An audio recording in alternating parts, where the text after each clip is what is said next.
بسم اللہ الرحمن الرحیم۔ رزق کون دیتا ہے؟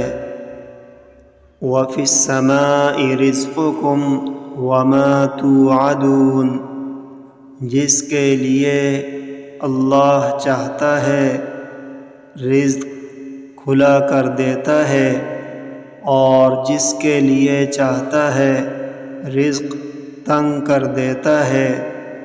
اور تمہارا رزق آسمان میں ہے جس کا تم سے وعدہ کیا گیا ہے۔ یبسط الرزق لمن یشاء ویقدر، پتہ چلا کہ رزق دینے والا اللہ ہی ہے۔